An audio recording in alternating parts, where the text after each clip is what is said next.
Welcome back. So we are just making Liam, ew, this looks really gross. We are just making Liam some lunch, and then I'm kind of in a rush because I have so many doctor's appointments today. So he loves these Takis, so we're just gonna really quickly show you what I made him. Takis, he loves tuna, so I'm just gonna make 2 sandwiches out of this because he can take one tomorrow. Capri Sun, I did have these little slices, but they look really gross, so I'm gonna throw those away and get him something else, probably applesauce. And then I have some like plastic spoons that I'm gonna get him. But let me really quickly, because it's 8 o'clock and my appointment's at 8:30. Austin's gonna take Layla with him to drop Liam off. And then I'll have the baby because I have my fetal echo for the unborn baby. And then I have Andreas, cardiologist, at the same place. So that'll be really easy to, you know, get 2 appointments this week done. One for me, one for her.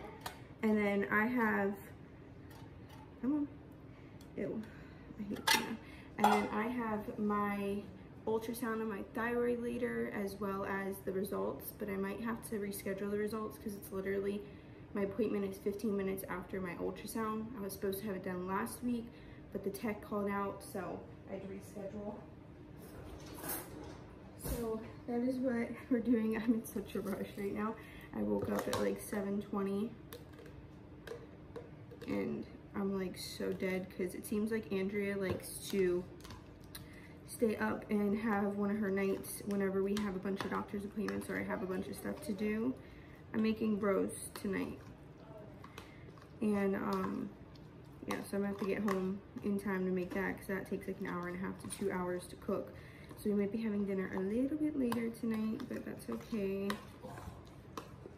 Not too late, but I'm just gonna whip up his food and then we're gonna head out the door because we gotta go. Okay, so I have his tuna sandwich. I put a little cheese stick in there for him, his Capri Sun, some applesauce, just a cinnamon applesauce, Mott's, and then his spoon, of course, and then he loves, like I said, these Takis. So I think that's a pretty good lunch for today. And then I have another one down here to keep it cool down here, but because I have other stuff, I like to, you know, add an extra just to keep the other stuff cool. And then I go ahead and put a little napkin on top. So he's ready to go.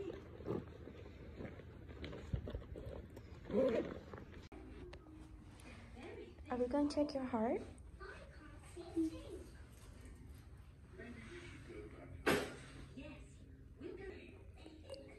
So we're getting ready to check this little one's, we're gonna do her EKG, right?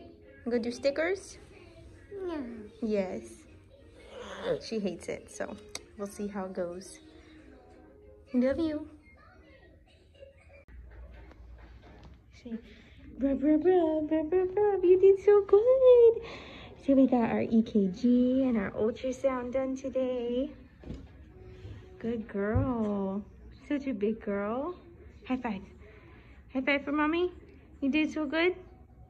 No? Can I have a high five? Are we tired? No high five.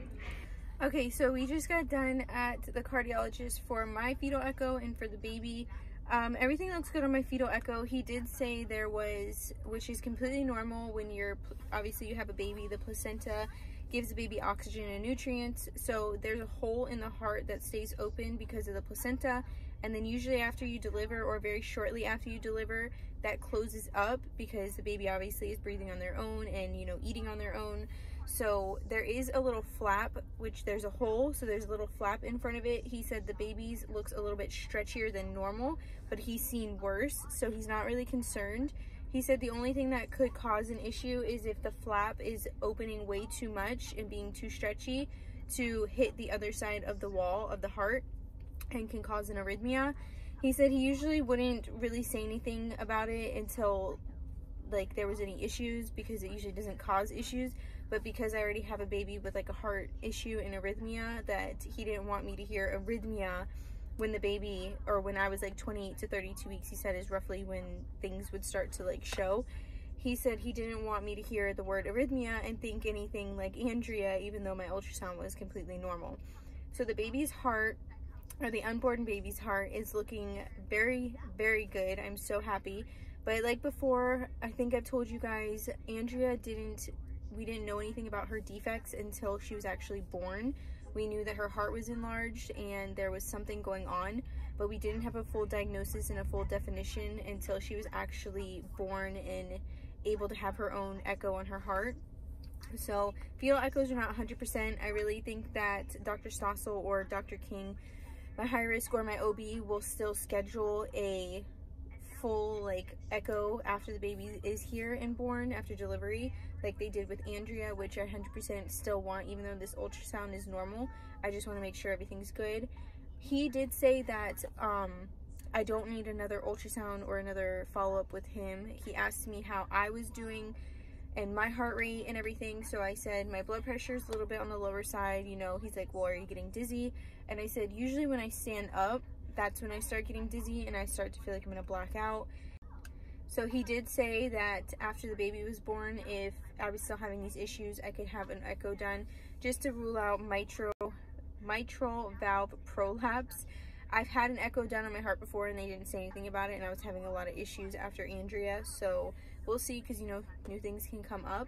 Now as far as Andrea goes, everything still looks normal. She still has, you know, all of her defects, obviously, because those aren't going to go away unless you do like a repair with surgery. She's still on her beta blocker 3 times a day, so every 8 hours she has to have it. He did say he's going to be speaking to an electrical specialist because she has Wolff-Parkinson's White syndrome, which is an extra electrical pathway, so that's why she has to be on a beta blocker, because if you have one pathway that's firing up too much, the second pathway usually says, okay, let's slow down, you know, that's too fast. That's usually in a normal heart, but because she has 3 passageways, the first one that's going too fast and then the second one that's telling you no, usually they aren't working properly because that third one is still firing even faster. So her heart rate is actually going to be faster than just a normal SVT, or, you know, depending on the person having just SVT, their heart rate could be really fast. But with her Wolff-Parkinson's, it usually doesn't go away until you do something, or it doesn't, you know, I mean, as in the SVT doesn't stop until you do something, or, you know, they do like the ice bag trick on her head.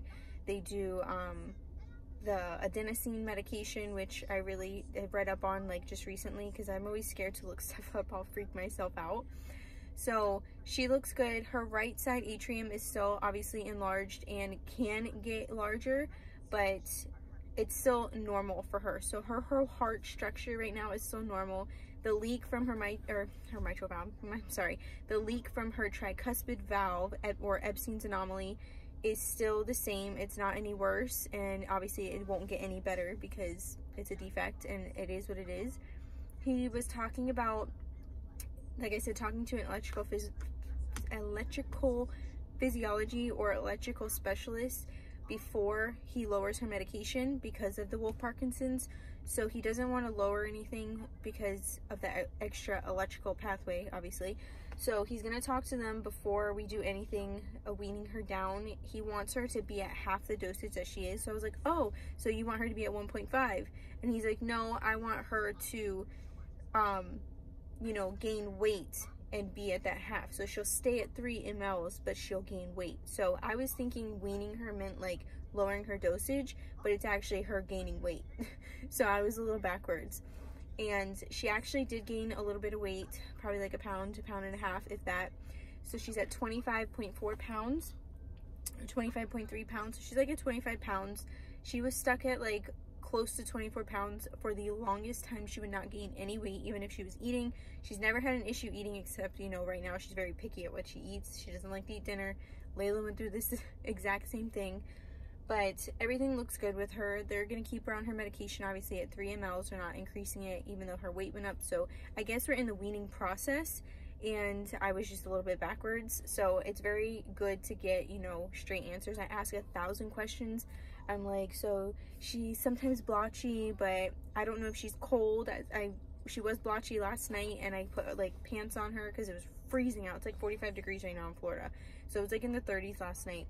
And I don't know if she was like really cold after her bath. So like I put some pants and some, well, she had socks on, but I put pants on her. She had like a little nightgown on. and she seemed to, like, you know, color back up, so I was thinking she was just cold.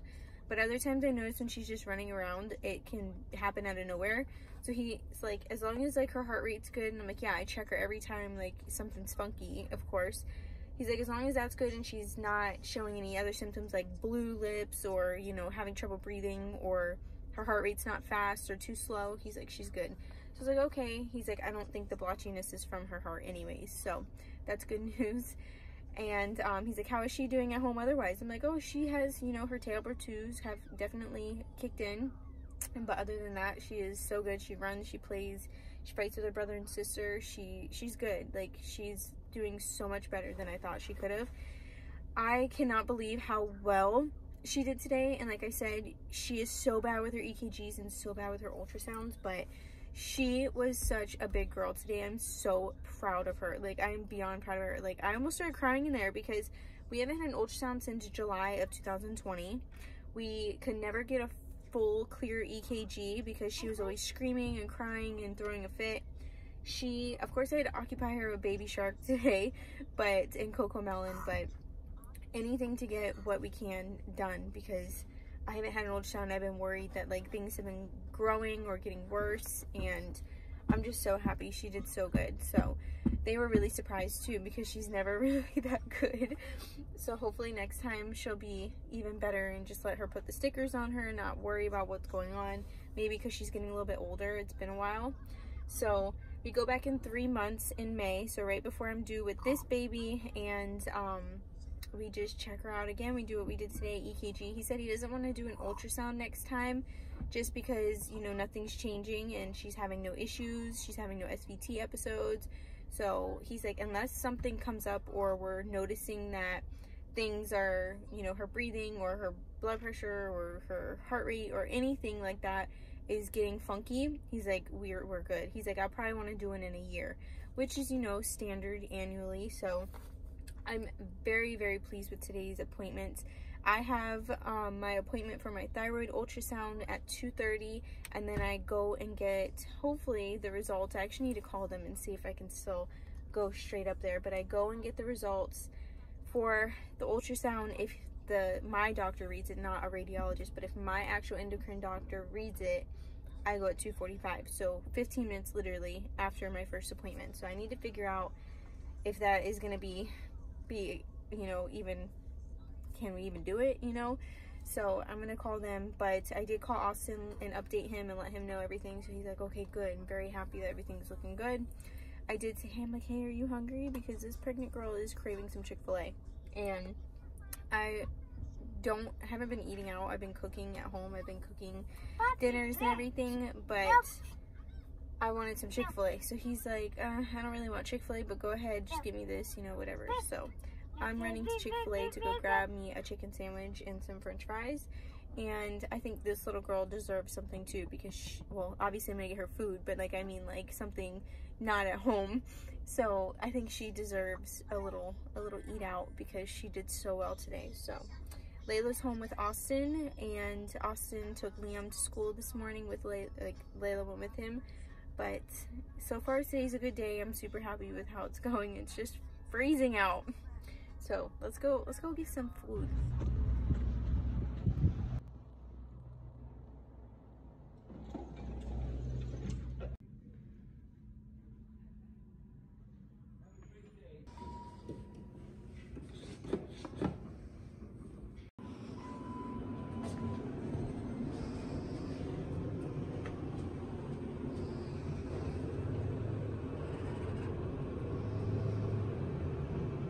Okay, so it's been a little bit since I've actually gone to the doctors, and I haven't sat down to like give you guys a full update of what has been going on.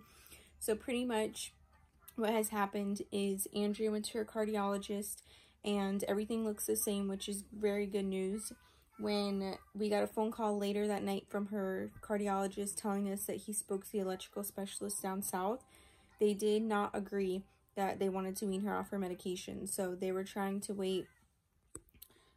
So basically that means that she will be on her medication for a while. We don't know how long. We don't know if surgery will be in the near future or in the future, like far future or if she'll even have surgery. It really just depends on how her heart reacts to her body and her growth and everything.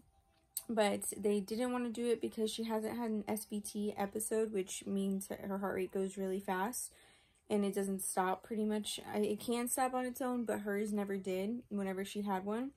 She always either had to have medication or she had to have help, like as like an ice bag trick or like a thermometer, rectal thermometer and stuff. So there's just different things that they can do to stop it before they try medication, because medication's like the last thing that they want to do. But pretty much they said because she hasn't had an SVT episode since January of 2019, they don't want to challenge it and her next one be greater, so, or be great, because she is older. So it is a little more tolerable in newborns because I guess their heart rates are already higher, so it doesn't bother them as much. But that's pretty much where we're at with hers. So she's still on her medication. He said the next time that he sees us, they probably will actually up it, and it hasn't been up since January of 2020. And so I'm a little, it sucks, but she has gained weight, so I'm happy that she didn't gain so much weight in between then and now, because it could have, you know, sent her into SVT or caused any more issues. He did say that the hole in her heart, which is the PFO, is good for her. It's supposed to close, so it's not a good thing, but it's good for her, because if she didn't have that hole or if she did have that hole closed, it probably would cause a lot of pressure buildup in her heart and she'd be having a ton of complications. Now, as far as me, this baby is looking good.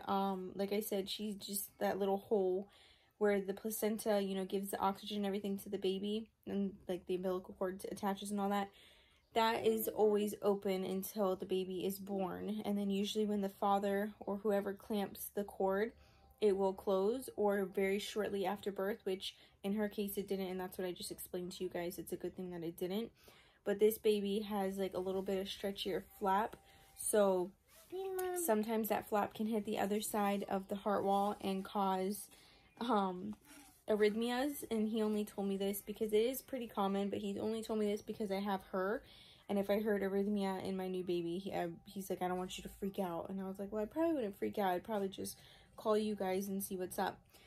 Anyways, he said that he doesn't need any further ultrasounds or testing done for the baby that's like growing in my stomach right now. As far as Andrea goes, she goes back in March of this year, so she goes every 3 months. He said he's not going to redo an ultrasound unless it's absolutely necessary, like if she's showing any signs or anything's like looking different.